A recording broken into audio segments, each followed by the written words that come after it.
You don't want a native doctor. You don't want a pastor. For example, since yesterday, do you know what is going on the social media? Former Christians are the ones dragging Ebukobi and current Christians. I swear to God. They are dragging Ebukobi. The same Christians are fighting Akwa Okuko. Christians. Now, the Messiah himself, whom Ebukobi preaches, or Mbaka preaches, which people buy him?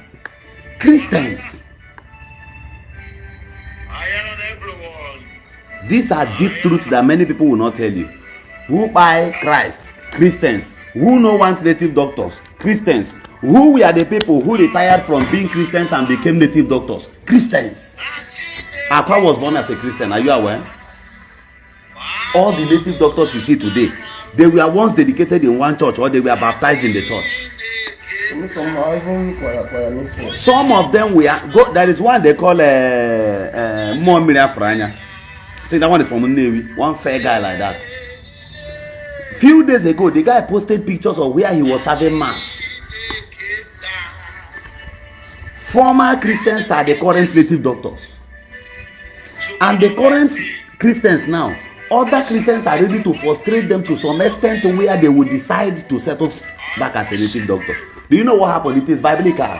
There is a man they call Balaam and Balak in the Bible. Maybe you've not heard the story in the book of Numbers.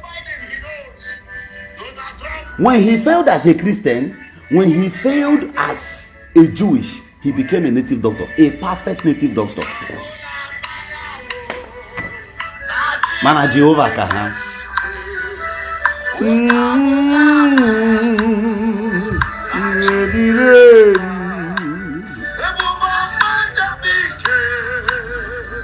Achineke karike andiro mama bobo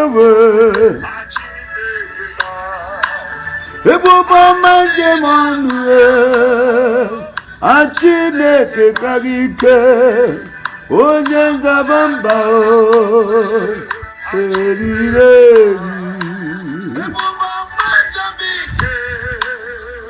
achineke karike.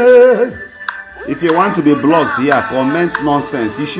Come on, this African Men Foundation. Come on, get out from this page. Come on, get away from here. And the worst is, I don't know where these Aleka people emanate from. Somebody if Governor Eziokwu like a bad memory, you come here and comment. And I was part of the arranging Zion. Get that place. Come on, get away from here. Check and block all them. Come on, get out.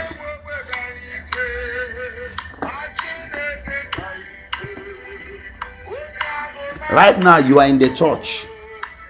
I just noticed that you are active. That's why in less than a few minutes, 150 of you commented on the picture I posted about Akwa.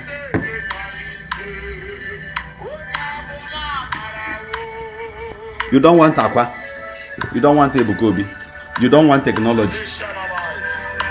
You don't want Akwa, you don't want Ebukobi, you don't want Mbaka, you don't want Ebube Monso, you don't want Dibia.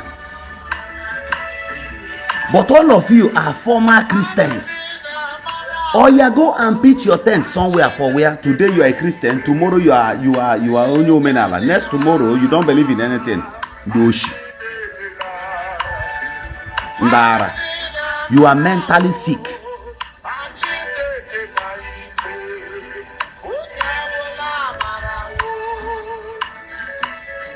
Christians are the major problems they have amongst themselves. Go and check it very well. Go to their families. All these people talking. Go to their families. Somebody will be telling you not to make protest against pastors. As Matthias stated a few days ago. Not a protest against Soludo. He was clamoring for it and people were contributing money. And I smiled where I am. Only actually made protest 5 poles from his own father's compound. In Catholic parish there. There is a parish house close to his house.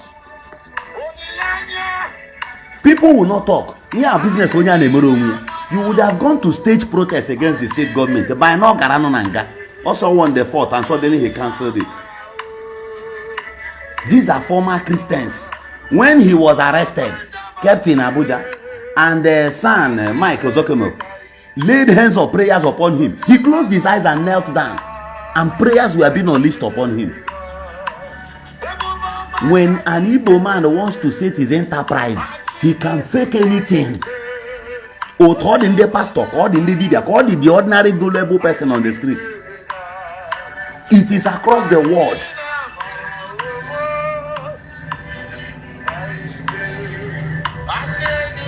John Debanyike, you want technology.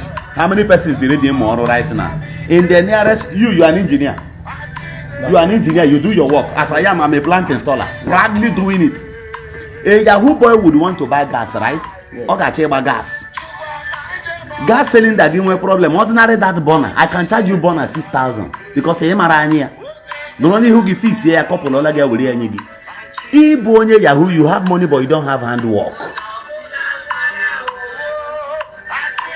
Christians are the problems to themselves.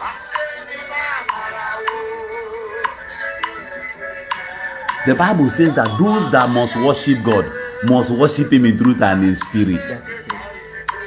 Some people worship him in the spirit, but there's no truth. Some people worship him in the truth, but there's no spirit in it.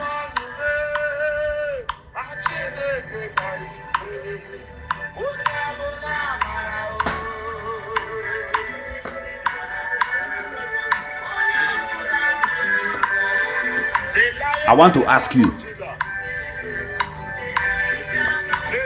somebody who went to a fake pastor or somebody who went to a fake native doctor but came to the junction to buy naan for his child is looking at the naan to confirm if the naan is original or fake, but your source of income is fake. Why are you then fighting those things? Are you listening to me? If you must fight fake, it must start from the grassroots. Christians are more brutal. Adema super story. Ogami, asking about the Afghanistan and Buru Jesus by now, Donald Trump kato ha missile as of today. Israel kabu ha jaga. Even in that Israel where the same Jesus emanated from. Are you listening to me? They don't even honor him even till today. That is Christianity for you. Christians are more brutal than any other person. One thing I want to shock you with right now. Slave trade. Slave trade, marginalization and all that. Before on account one, they know to marginalize it. Can I ask you one thing? The Roman Catholic Church in your village, can they ever provide receipt in how you go that biggest land they are conquering in your village? You know what receipt? Some people now going to them and I Are you listening to me? Yes. They conquered many lands. Where were that place? Did that stop them from collecting school fees from our people? Can you afford the school fees of seminary school as of today? Oh, yes. These Pentecostal churches for today now big universities, and they will rate the price, the school fees so high that children cannot even pay the school fees. The children of the poor who contributed the money when they started the church early can no longer afford those school fees there. Do you know where they learned it from? From the Catholic Church.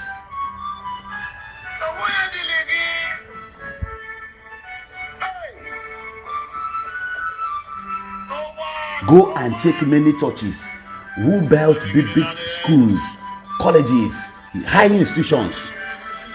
Your son your child got there. Sometimes if you discover I told me about to avoid the mad issue when I'm telling me that the more mean and brutal as of today as I speak to you. The level of wickedness these native doctors, I posted Akwa and people were talking trash. The same Christians who chorok Akwa chegaria. Do you know that if Akwa repent only na Akwa tuarere, sigini ike no na Jehovah? Do you know what that thing will cause in the society? A lot of people will lose confidence in charm. I swear to God Almighty, Akwa tuarere right now. Do you know that neji akwa aburomba a reverend father Tisutania where be that place na choro mi for nya. One naga opota akwa onya afianya. Are you listening to me? Yes. You can imagine Ebube Monso na Anambra. If Ebube Monso should go there and not refer Akwa Okuko, aga opota de Akwa Okuko afianya. Yes. You're making point. I got Opotari Akwa for Akwa. Obey advice. See, my brother, God loves you. Are you listening to me? The uttermost expectation of anybody who is in cage is a visit by a priest. Do you know why? Hey, listen to me. Olodo Christian that does not read the Bible. Mugu. You go to church. As I right now, some of you now are outside the church now watching me. Buy Kebe Bible again. And I go always. Is it an armpit property? In the beer, the armpit, and that is why anybody can fake anything. I read anything readable, including Quran, the book of the Hindus. One man on one day that he heard me mention that I have read the winches. Ojo, at what section do you stop? Go to Ramia several. Na jomi him na kowari anemia. The man Arabaya. He read Canal also. I say, what gave you the courage? Don't talk to against no. The act of the Illuminati is agogomia. But go and ask an average man the greatest books they've read as people who wants to become leaders of tomorrow. They quote 48 laws of powers for you. Bullshit.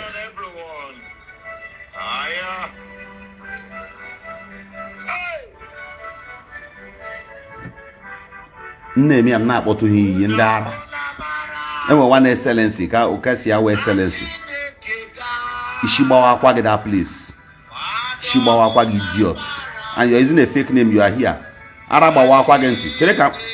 Check on my page. You got for one page like that, excellency. Tell him my history picture on there. Come tag no HIV post on my page now. Onyara. Ishibawa Kwage that place. Man, I got a name of here. Tag win Chiqueta. Onyara. Can he be bold enough to say this truth you're saying now? Fool, no one sense. The day I stop believing in Christianity is the same day I will stop believing in Matthias Isaac. Is the day Matthias does a lot of good though. I'm telling you before God and man. You see, in the part of you the screen, then on area, the guy is doing excellently well. You can station your ministry in that angle. You will do better. You are countering Christians, but you are running a church. A service also today being Sunday. Then what you are fighting is the Monday program, Tuesday program, Wednesday program, Thursday program. That is the activities of the senior criminals. Give one can give it on Sunday now. I'm not that from them. It is best of the same feather. You see how I do my own things? Instead of me to condemn Matthias totally, if I condemn him totally and he shuts down, what about those people he operates on a Ogo logo now for their hospital bills? Would you be able to do that? Who will even take care of them? In that angle, the guy with more capacity than me. Accept the two gospel truth to talk all the. In here, he gave me loans on him. In that area. You think it is easy to have the capacity to convince people to contribute money to give to you so that you use it to do one thing? Chris, Lena Fagi as a Christian, and you talk horribly. You speak like an animal. You speak like a fool. Your papa, your great grandfather has only fool task force chairman in a village. Even your father won't have electoral value. You don't even have surname. Mpama.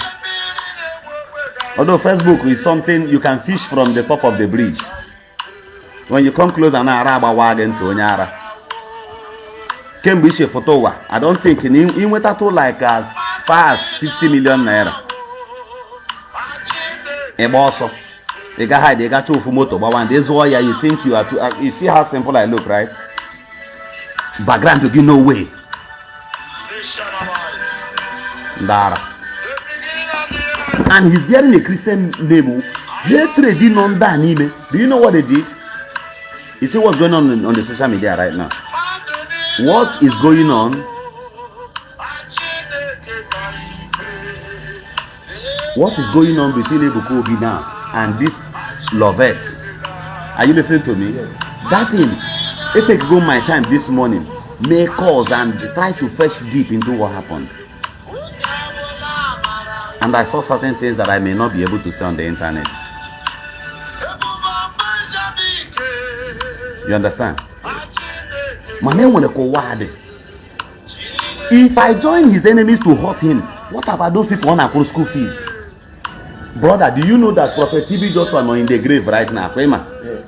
But when they can go school under TB Joshua scholarship till today. That's true. Till right now, when I got born a pope. But you see a living goat, they make porno when I want to see that man in the grave. I once made this mistake. That is why I give credit to Matthias Eziokwu in one angle. The areas of his hair put to humanity now. One name will here. Or did easy.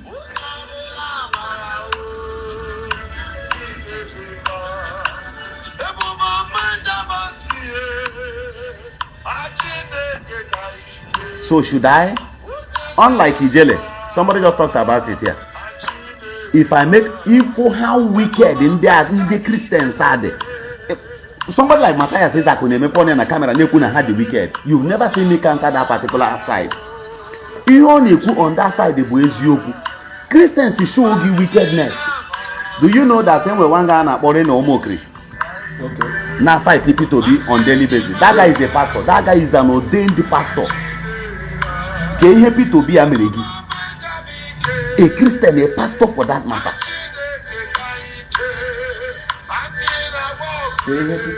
People be when home with this guy. It's just that yan and obedient and everything ifro. This Reno Mokri they got today na Facebook na against P2B. Do you know why? Ocho Kenya ministerial appointment ko bata Nigeria. Even as a pastor. And he's busy fighting his fellow Christian. He only against P2B. He cannot try it to a Muslim for 6 months.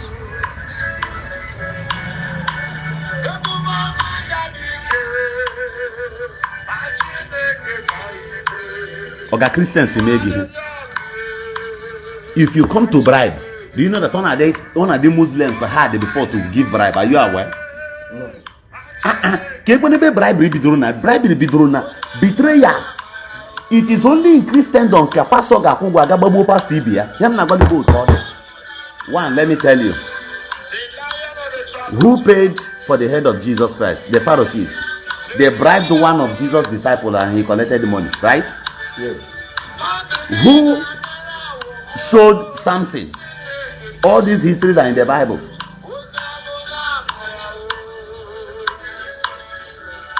Well, let me reduce the background song music. People are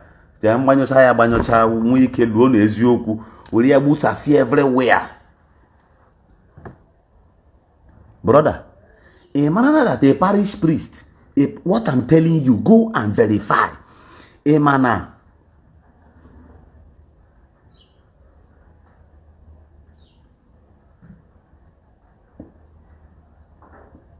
Okay. And then when you will be here commenting jargon. Don't allow those ones. Wait, let me suspend. I will suspend some persons here and carry. They don't want you to continue with my music. Now, Lanya, Emma, that in any parish house, Emma then about Reverend Father, those people he's preaching to.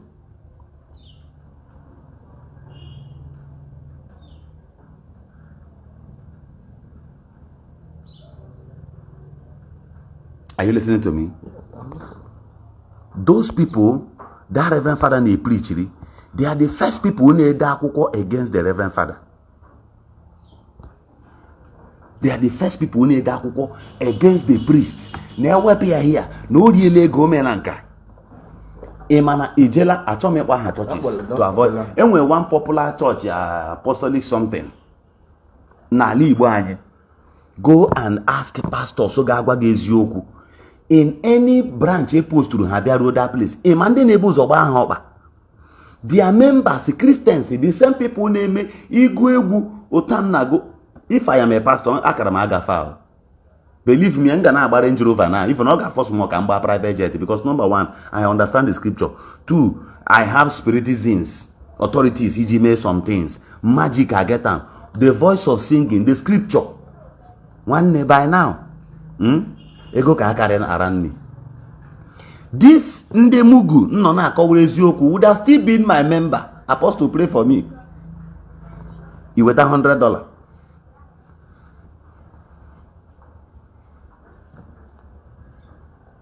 Yes, Kingsley, I understand.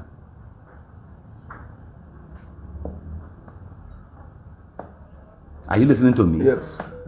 The members you have in the church will be the ones to write na pastor one on the make here, they will remove him. In fact, only one popular Yoruba church only here. The politics in Onimia. Only politics in Onimia. But if they bring you as a regional pastor or maybe as a branch pastor, that branch is to where, they will remove you and bring a Yoruba man. And I begin to ask, the same people who use microphone when the South Africans we are fighting against in the Banya and hala. The pastor we are using microphone to pray for Nigerians in that place. Now about the South African government for practicing racism. But the same racism you are talking about today, can you practicing a church in the Yoruba? And I begin to ask, is Jesus a Yoruba man? Is Jesus from Ngobala? Christians make it. There is one message I titled, one day I will preach it here. I said it when I went to one youth convention in one church I was invited. It is titled The Envy of the Anointing. The envy of the anointing. Do you know that the same pastors, the same Pharisees who gave money and bought the head of Jesus, Jesus can have, and when they bought Jesus, pastors don't buy you when they want to get something from you. They buy you when they want to terminate your existence. Are you listening to me? This Dibias Muturoshi Anaka.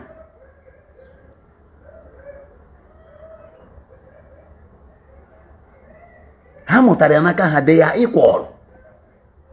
Who first introduced assignments? You will take okay, spiritual assignment in a church.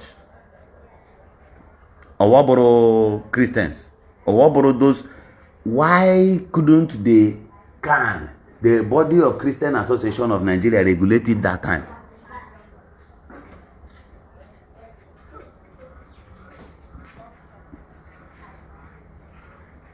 Here. They are the same. They are the same. Thank you, 224 persons watching me currently. Thank you for being here. Let the character, let the mind of Jesus reflect. I came on this live video because I made a post. I posted my picture where I was sitting with Akwa. You were here and I made that post and I showed you. I said, you will see how useless some persons are. Okay, even if Akwa is in custody, you as a Christian, what are you supposed to be preaching, even if that person is guilty of something? Jesus said, go and sin no more, right? Are they not supposed to be praying for this young man? At least pay him the visit of the cross. By showing him that in days of his sorrows and problems, that Jesus still loves him. That is the best time to go and do that. That's true. They will never try that. What they are praying. If you look at them on the internet, they are jubilating. I have right to prosecute Akwa on this internet if I like. Because number one, I never identified with him.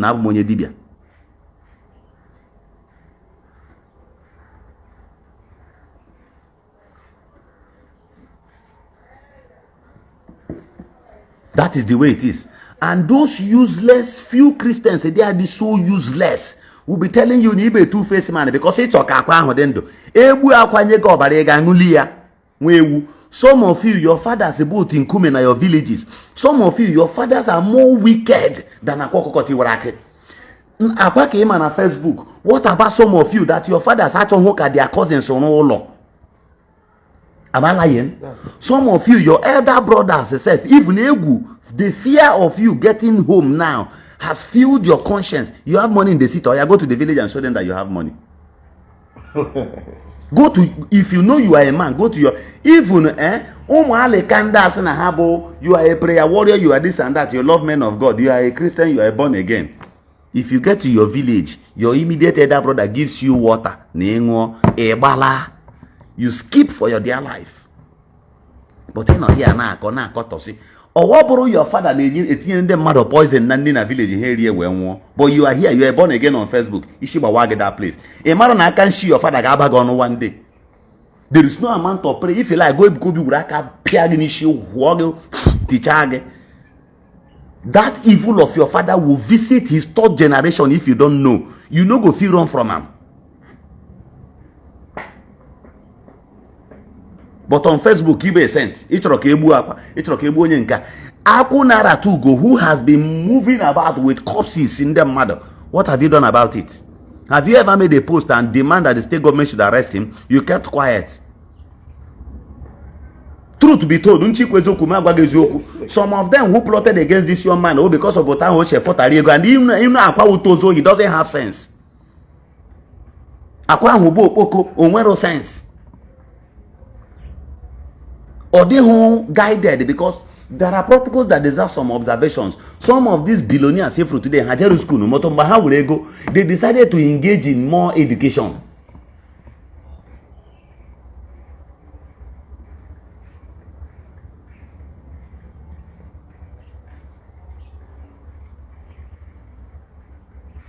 This is the way it is. Because he decided not to upgrade himself, he decided to hang gold about his neck because Omekozode. He knows that Iberi is referring you that you want to see him inside Rolls Royce, and that would have been his next target. Talk about Rolls Royce now, Akwanala. You as a Mugu, when you see him, you bow for him. There is a way that he met right onto a man, but the end is destruction. What of pastors ndị ọbụ ha na nwaanyị ha were hanky hicha ha ike ha ji agachi n'iru mmụọ ha ọ ya ka ha ga-eji on Sunday rabababa katatata limbro soto kaya rababa. I'm a preacher. Speak the truth.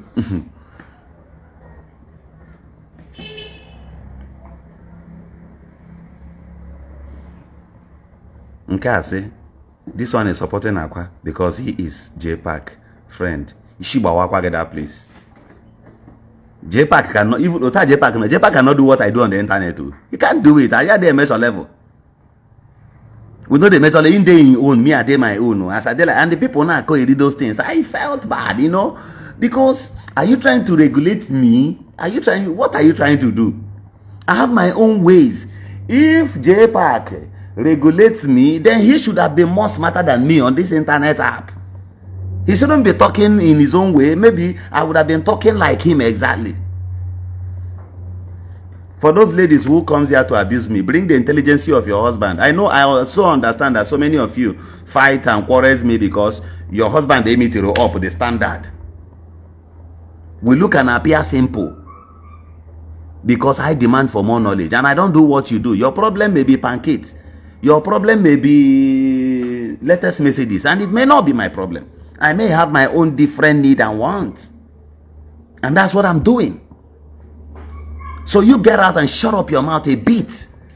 Especially when you know that you are no lodo. The only impact you have ever made in this life is to insult people on the social media. Can you go to your village? Can you go to your village? Mpagine menshi between your father and Akwa Okuko, and even Akwa Naratugo. I want to include Akwa Naratugo. Some of you, your fathers are more wicked than Akwa Naratugo. Akwa Naratugo is showcasing the dead corpses on social media, and of which you may look at it, Oboro Yamaburu. He's just taking advantage of those things. It is possible. But your father ne urogo galienebe his cousin Senarolo. Between Akwa and that your father, between Akwa Naratugo and that your father, who is more wicked?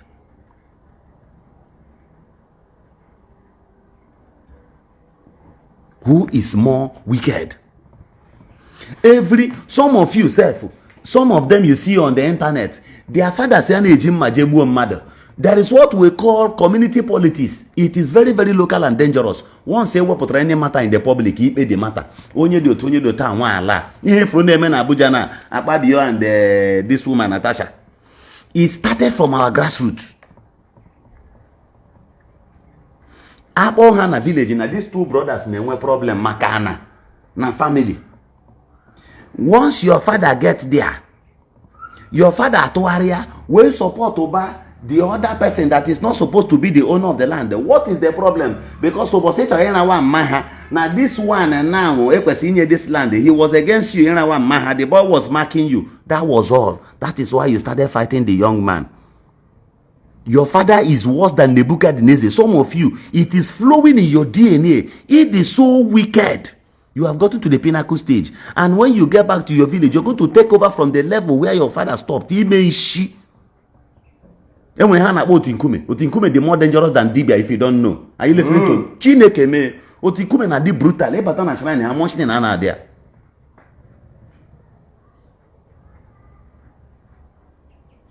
Are you listening to me? I'm listening. This is the way. If I want to tell you the gospel truth, if Rehenda eke hit na social media, you don't do man more.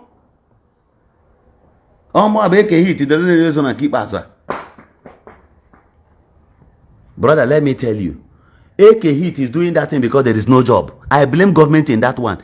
If you know AK Hit too well, AK Hit mbatoro severally.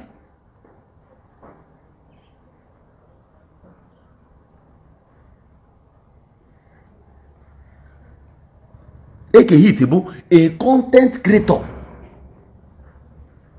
Now, let me shock many of you. You have your Google. I know you have 2 phones there, right? Wake up. Those Olodo who abuse these people on the social media, even their papa don't know this one, their pastor don't know this one, their Dibia don't know this one. When histories are to be made, the great learn out of it. There is a man they call Ata Eme, one of Igala. Okay. During the time, the inception of this country, the Britain Empire ordered Nejeme arrest. And the man Nejem Rogunabak. Then if you want to come and wicked in the gala, the man Abasegako, he moves on the gods of B. The history is there on the internet. Google it. Do you know what happened? They came to arrest him. They arrested him. The man was telling them, nobody hear me. Nobody hear me. That the gods of the land and the God of nature will fight for him. The way bro this man the man knows away na jug. Bro, the man vanished from that place and went back to his house. The Queen of England called Toriaka. It is in your Google. Somebody said I know him. He was a strong man. History bears him.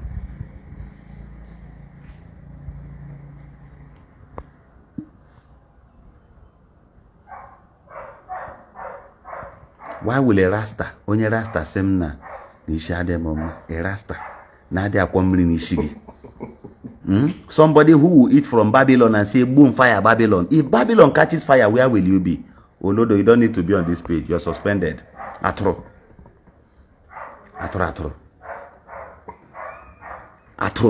Bin ekwesela. Some persons say kwesela, Anodo, a lily hotel she live for a watro, likota a watro, galipuha. Lip or tataya there, I watch your back. Somebody said I know him also. People are confirming what I'm telling you. When men of truth, you know what truth does? In my head, truth does not need any religion. Go check here. Even some Muslim imams, so they are as pure as. They are holy. They are powerful. And they the same thing, a pastor lay hands on you and pray for you. Yeah, walk. They do it in India. The leaders of Hindus. Power does not come on different altars you've gone for sacrifice. Are you listening to me? Yes, another person, best boy. Odegio say Ata Ame Oboni one. He was the Ata of Igala. Somebody say his father witnessed it live. He used to tell us the story. The man was so powerful. These are men who operated in the frequency of Moses. Are you listening to me? I'm listening. The same man now. In fact, there is a history about him. There's a history about it. Let me suspend you. You can't be here and I go straight to the point. Somebody say go straight to the point. Come on, get out. Oh yeah, another one. Another idiot. Comment here, let me deal with you. Miyaga Kwarozubo. Lion Egwu. 245 persons watching us here. If there are no 2 or 3 mad people, which means the congregation is Eju. I am even preaching more to them. That is if they will learn. Atani Gala. People knows him. At some point, do you know that this man Naganelu, Nonelu Mountain, and commanded nature? Do you know, these are people I took my time to study their activities. The man will go to the mountain and speak to nature. Birds, eje otacho shishi, will go see ya. Bird, eje ota, leaves, ota, but are the leaves. To use it for... He will use it to cure the sick. Okay. These people existed.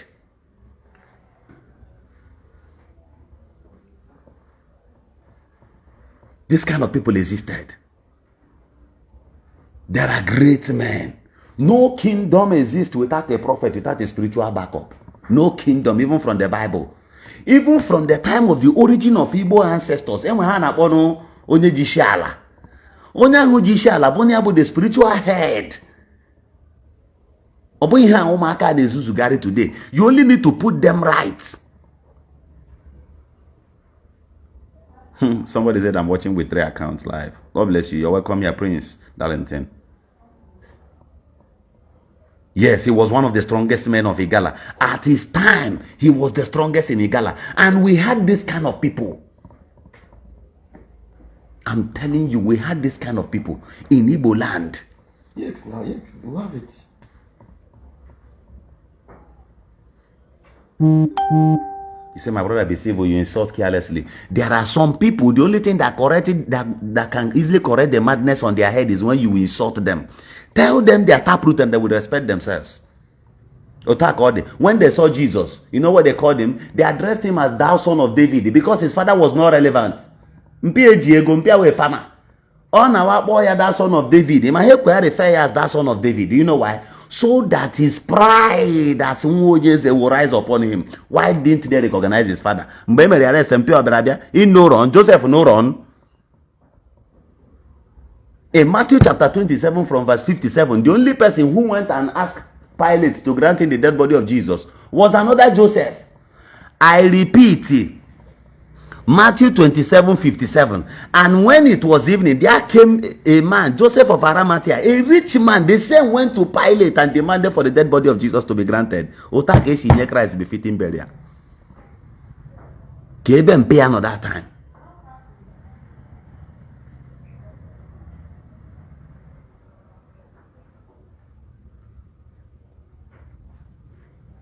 So it is when I insult them, their brain will be resetted.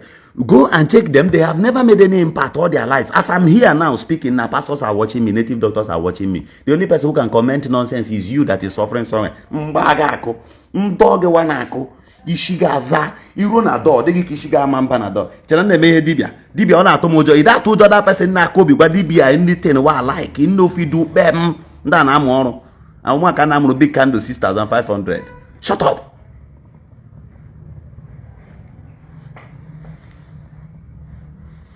Lecturers that are well disciplined are well respected. You see students coming. If you don't enter the class, it will walk you out of the class. This is the way it is. Dubono went on a wicked. Unubu Bible today. Right now, many of you just came back from church. Many of you, you've come back from church. Would that stop you from drinking your beer? Would that stop you from perpetrating your evil? If then you get 1, 2 or 3 will come. As of today. It is to the holy at all. Even some cultural native doctors are they more holier than you. Sons of rebellisms. Oh, hebo. Your father in a village, do you know how we do? When our fathers wants to pass bad judgment, support when them in running them mad, they say, Daddy. This is wrong judgment. To avoid tomorrow. To avoid accusation. When the repercussions will come, you yourself will be exempted. Yes. na Christian na-agwa ya ozugbo ozugbo that one wey you talk na enter my head. na-agwa ya ozugbo ozugbo so that you and your own children can be liberated. Oga, don't support your father while he's doing evil because he's your father. One day Oga ha adị ndụ ọzọ.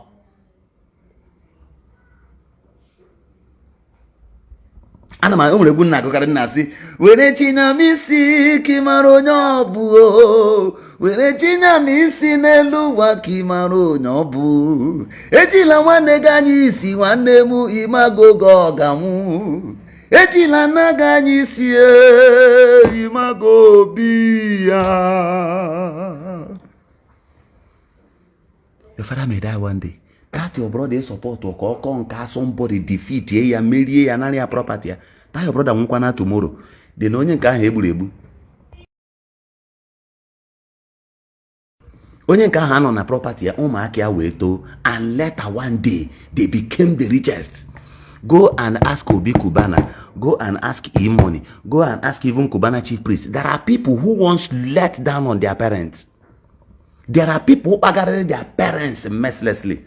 As of today, no matter the level of forgiveness they have in their hearts, that picture will appear in them.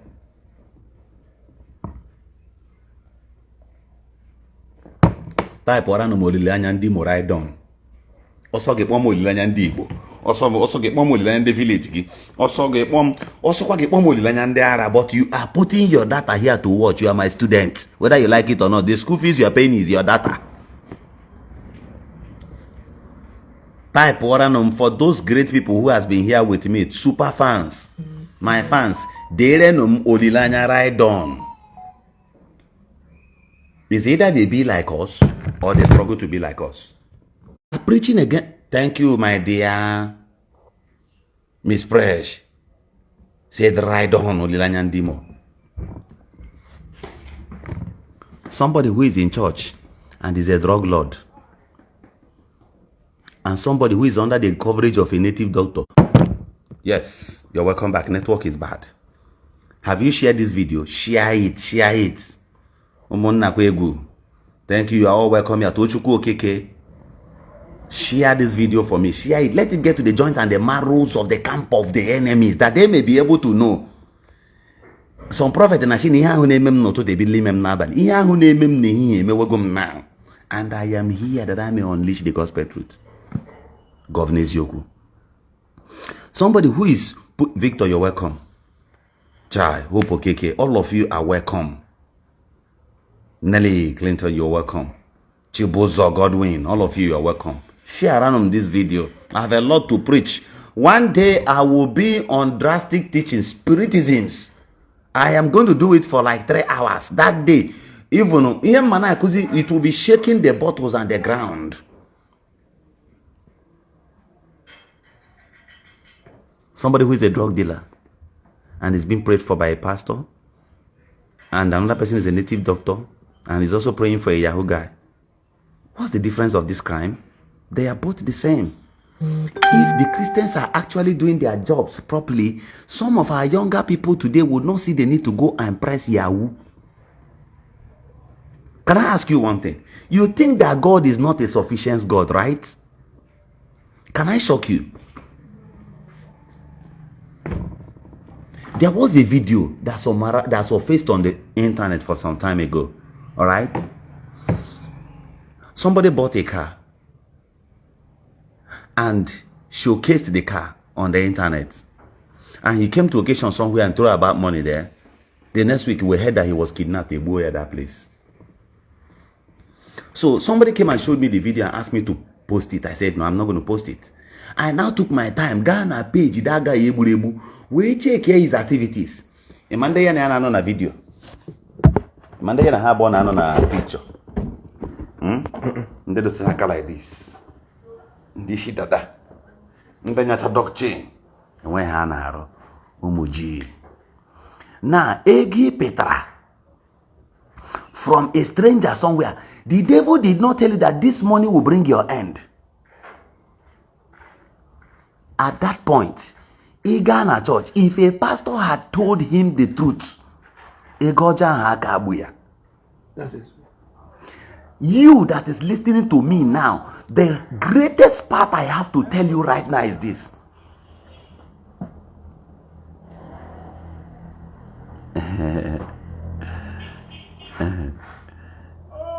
Onye nke a mụtara nke a chai prince si na nke a the same thing m kwuru na ọ sị na nke a bara isi. Don't support your parents when they do evil or when they perpetrate evil. One day they will buy, the cross will be on your head.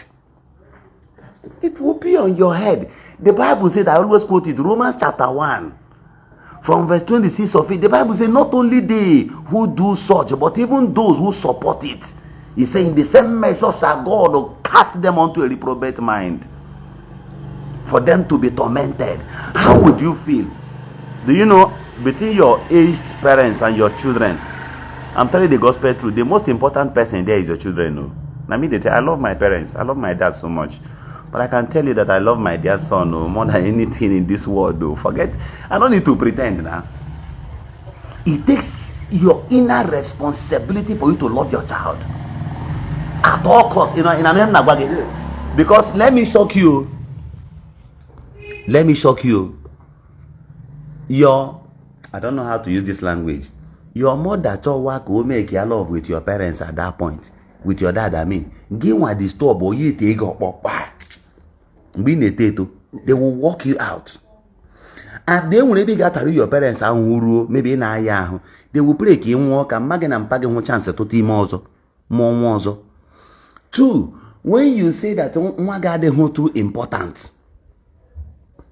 When you say that your child is not too important more than any other thing in this life, have you considered Obroma, your sister or your brother with problem? Asia no sacrifice young way kage wadendo. Okay, they break in some minutes ago before I got where that kind of thing. The most important person is you, your wife, your children. Obundeka dem. If you doubt me, there are families. These families, they were in good ties. Their parents breeded them together. But their father out of ignorance, they were the highest property near the second to last son. Lay the second son about where the first son where the main house there. They share things partially out of ignorance. Because no one can go carry again. The love will be splitted. So when you say you are making money, you are using it to train your siblings, and your own children are suffering. Ibutozo. Madam, go and show this video to your husband. Organ, when you cannot take care of your child, your children or your child. Ebo mpama. A plastic impama. That's what I tell you. Because ubosi hege megi. The day something will happen to you. Do you see? Let me use Akwa as an example right now. Every of those people clapping for Akwa, hyping him before, all of them are bad also. All of them are no longer there. His beautiful wife and his child now, Ghana, so sad. And 70% of the people that are still showing concern are showing it because they believe he will be back. So that their eye service and the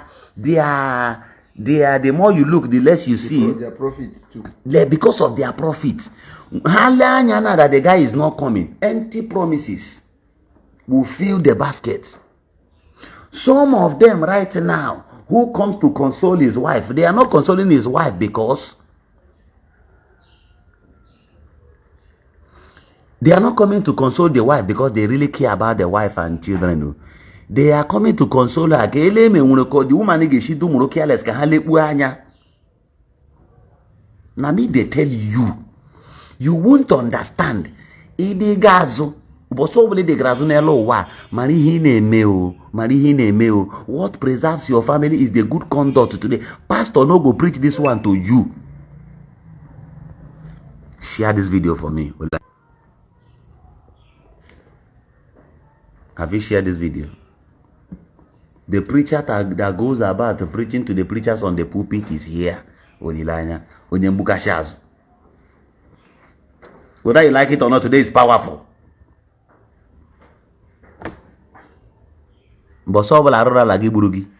Those your friends who may be alive and witness how your end will come, who God has given opportunity for them to also make a U-turn, they will come to your wife, Bagwe and her lovely Nigeria PLC. Madam, don't cry. My name is Chifu Brabas Doko. I am the CEO of so. Your husband was my good friend. I will invite you and your children to Abuja. What you go to Shawa and Awunyegi? Chief Arala, Chief Obu 4,000. They never make a change at all. Nothing good comes out of them. Even though they give you help. My name was some chief in a village in Anakuruma about school. Here's a Kuruma school. Because Tolitatuko, Kahamikele and Yanike Mobana. Wicked generation. As you are doing that, let me tell you how the repercussion and karma comes. Equal school, Kimike and I, right? As a chief, as a traditional ruler, the parents thought that you're doing good, but evil motives are inside you. Your own daughter, Mechakwa again admission, Gawakwa the same high institution. Lecturer agwe and organ area before pass ya course ya. Magamanye wili Kenya, otake she big ya HIV. The evil you sow is what you reap. Do you know how many people who has become victims of the truth I told them? They didn't accept it. Today, some of them are nearly. Do you want to be the next? I advise you to take a U-turn. Without God. The content of the truth we are telling you is what really matters.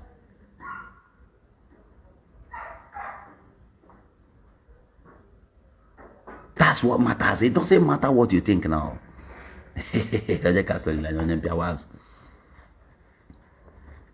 Are you listening to me? This is nothing but the gospel truth. Do you know why? Can I shock you, brother? My mom is not alive, so I want to bless you with this wisdom. Do you know the first thing that happens in the family? That is one rule. Don't ever accept that. No matter how rich you are as a younger person, don't take the position of your elder brother. Do not take the position of your elderly brothers. Do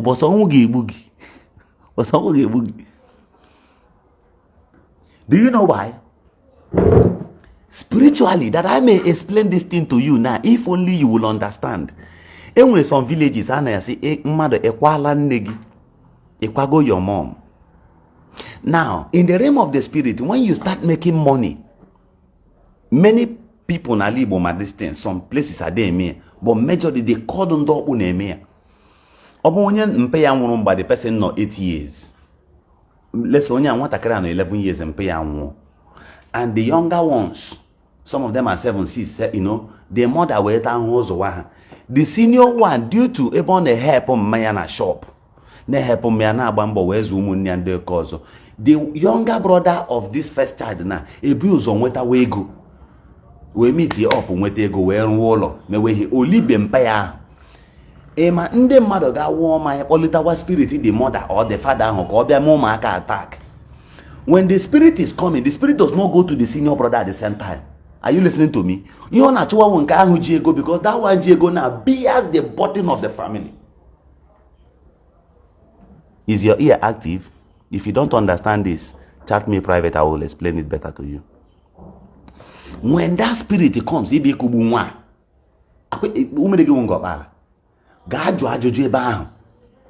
places na Igbo, that spirit be my attack. Or the my attack. That's the first son.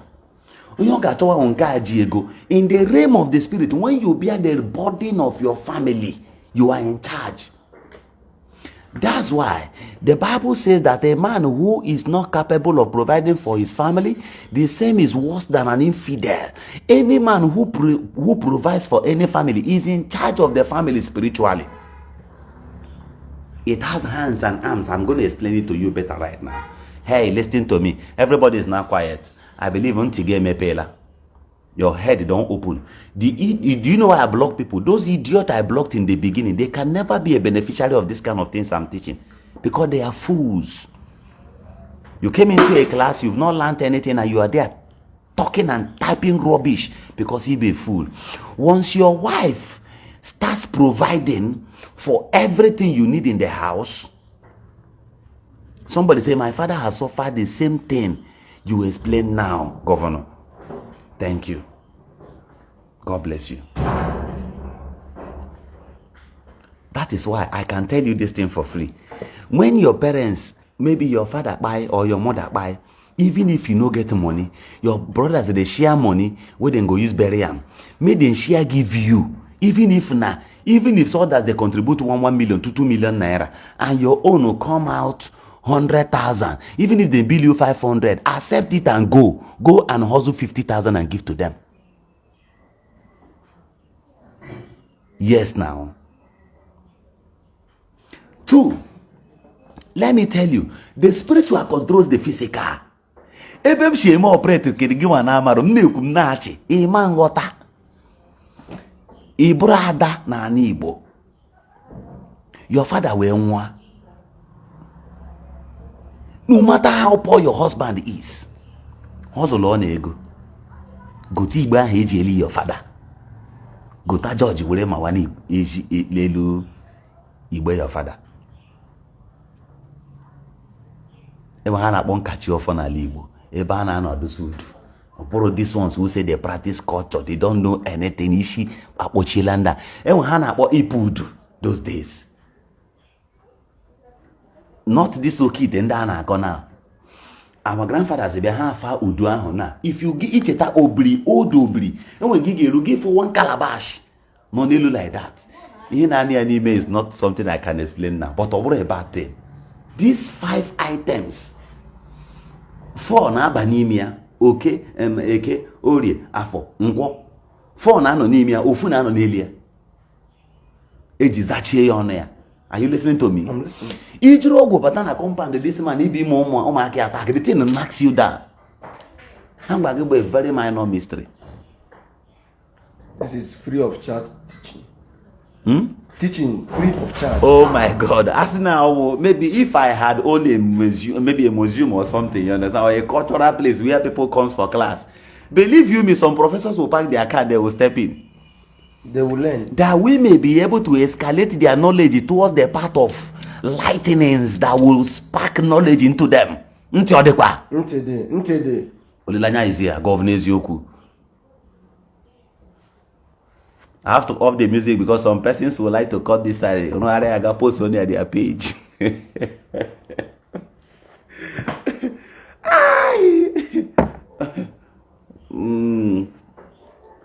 Hey, last December, I don't know one guy went home na phone no lebem where I see not for my teachings on Facebook. The guy went put yes, he brought a live goat to me. And guess what? I told him my teachings to him, I got on Facebook. Almost every blessed day, he do ask me questions and I begin to teach. So, even I know he may be watching. Due to the too much questions he asked me, because he came with that goat, that is a sign. The governor adopted me as a son. You understand? And I adopted him. I love you too, my brother Amy. So watching me from Japan, you're welcome. Everybody is important. Now let me tell you, the moment as I die, you cannot provide the money. Na libo, iwezuti ibe welie your father. That is your right as I die. Now, on a new spiritual logo, when your father is no more, ilichale yakahaga, umundegicho we problem because of properties. Watch heavens and earth. Ask the question again, Chichi. Ada hukwu okwu obodo ederedu. Ada hukwu okwu obodo ederedu. Now, the Igbo cultures were splitted and the authorities were given to people. That is why their last child, Mbabo na Igbo, anaro kitchen, your mother's kitchen will be very far. If for that side the kitchen is your mother, no. The last son of the family went that land. Went there exactly kitchen in Miano. Do you know why? In Igbo culture, side down kitchen ahono, webe or cousin near nano, or webe eden near nano. So it is assumed that ebe the woman and one, woman and the opera, they are all married. Nagani mebuzin kobere mebu, they will not be giving him food as expected. So he can only survive by the properties of his mother. The law of his mother kept. The legacies of his mother. Ọ banye na backyard ọkpara ọkazi. Oji ya shie nni. Ore nke ọ ga-ere. Ọfụ ede. Ọfụ nkanka. Ọfụ mmemi. Nti ọ dịkwa gị. Oga, you officially married. Your wife is your wife, right? And let me tell you one thing. Even if your wife does a bigger work job than the way you do, collect that money from her, add it and establish your own business called Strong. Be in charge of providing. The God of blessings and the God of authority, the God of nature who comes and visits your family needs to see that man who is in charge. That is why one of our brother Goro Chima or say Ekakwarakao Ekakwarakao Nwoke na kaka. I'm really picking a lot from here. Thank you. You're welcome. Help me share this video. Governor Eziokwu is here. Olilanya is my name. The simple prophet who speaks in the dimensions of the spirit. Not ordinary. Keikonomere. Saving grace. You're all welcome. Happy Sunday to you. Have you shared the video? That Igbo culture, is that applicable to women to assume you are not the first daughter and the second daughter is the one bearing the burden of the family? It is wrong. 2, let me tell you, ladies in the house, listen to me. Every lady here now, listen to me. Somebody said I learned this one now. If you hadn't been this patient, maybe you would have insulted me some time ago and you would have been blocked. But thank you for being patient. Thank you for being smart. Thank you for being here. Everybody's sitting with me here now. They are learning and I'm facing the camera. So that's the way it is. It's not as if you're more important, because there are people that still need to listen to me even while they are sitting with me. That's true. You understand? But I'm dividing the attention, the pressure, the face and all that, and make sure that you pick something out of it. Now listen to me, brother. As a second daughter, as a first daughter, when it has to do with your responsibility and the family, do it. Don't allow your younger ones to take position of it. Can I shock you? You as a second daughter, do you think that your elder sister is happy that you got married before her? 89% of them are not happy in their conscience. Go and ask. Go and ask. Inwa anwa weta ụmụaka gị, inwa anwa akpọta ụmụaka gị ndị ahụ. Ụmụaka gị abịa ebe nọ with that your elder sister ahụ iburu ụzọ lụọ di. Even some of them dị brutal. If you ga-esi wee kọọ ụmụaka gị ndị ahụ ihe, na so your mommy dey train una. Be careful. 2, let me shock you. You as a lady, when you get money, the first thing you should do is not run into your father's house. You are in trouble.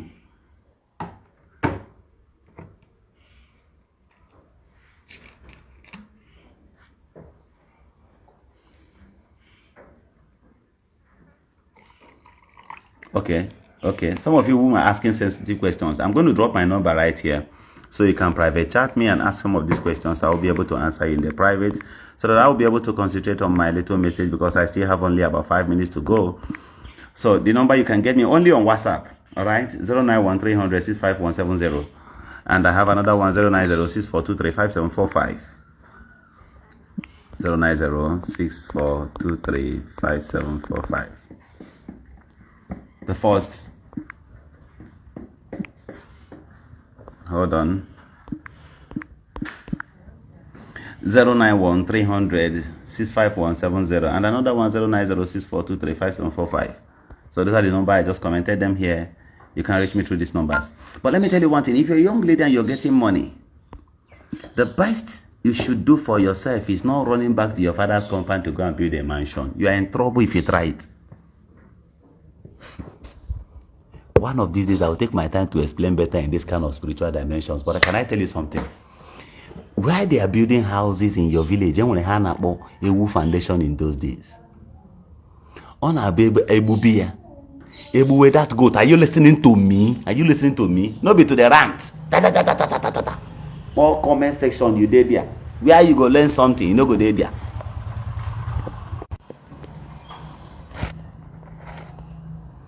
Now, Achigbewu Foundation n'ala Igbo. Ima ha na-eme. Ero dia akpọ onye okenye, onye kacha tọ na the compound. Okay. Owe to aka si build this house here nwanne m. Onwe ebe ọ ga-adịrị gị na mma. Even when your father is not alive, onye ga-atọ aka si bu ala. Now, o that place. Ọkpọ ndị elu kpọ ala. O mecha oju ogu, ọ sị na ụlọ a na ị ga-ebi na ya bega ya. Before egbu ewu ahụ, ọ sị na ị ga-ebi na ya bega ya, ọ ga-adịrị gị na mma. Nwoke nwaanyị ọbụla sị ọ ga-achụpụ gị n'ụlọ a, ọ ka o gbuo gị wuru ụlọ a, na ọ ga-adịrị ya na mma. Now, even if they didn't do that and they come to do foundations and they are calling in the name of Jesus, spiritually there is an opposite words coming out from the heart of men. Remember that God answers prayer according to the intent of your mind and not according to your spoken words. You are not God that your words should create certain things alone. Somebody imagined this phone and produced it. Somebody imagined this glass and produced it. Somebody imagined that the aircraft. The same is how your belief goes. For those of us who practice spiritism, it is when we believe that when I catch a dead bird and begin to speak into it and read the magic books, that this bird will wake up.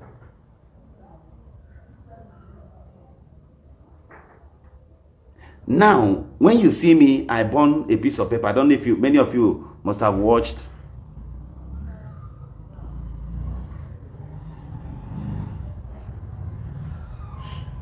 is wrong.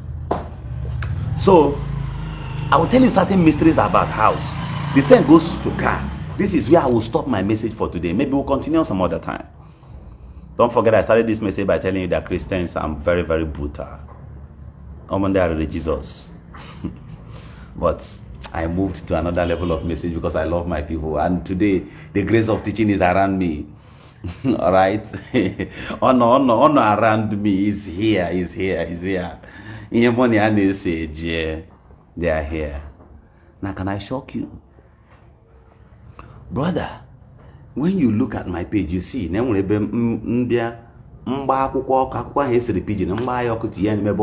cover ya mepe ya life pigeon apota. The mother was like, first, magic works with the belief of your heart and your mind. You must have believed. It happens to every human being. It is when you activate it, it will start working. Sometimes you'll be in your office and your spirit will tell you, somebody's in your house. It's like they're breaking into your house. If you like, you quench that spirit. What chases that spirit out is doubt. Now, the moment you believe and you go home, you begin to discover and you head your time. Sometimes you are driving out and your spirit will tell you didn't lock your door. There's key in the car. Your spirit tells you didn't lock the door. And when you get there, you saw that you just removed the key and you didn't lock the door. You just open it and the door was open. Your belief. The Bible says that there's a spirit in man, but that of the Lord giveth them understanding.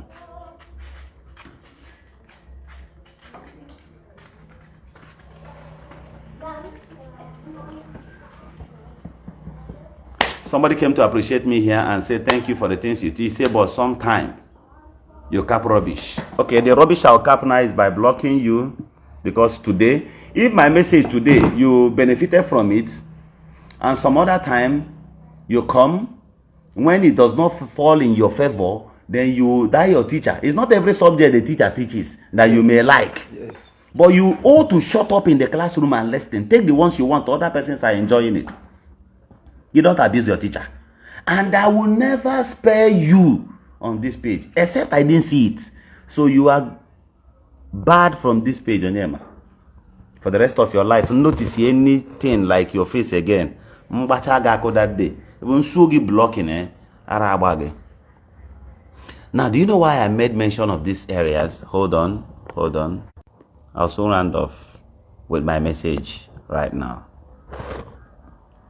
Now, when you are building house as a lady in your father's compound, do you know what some people will be thinking in their heart? They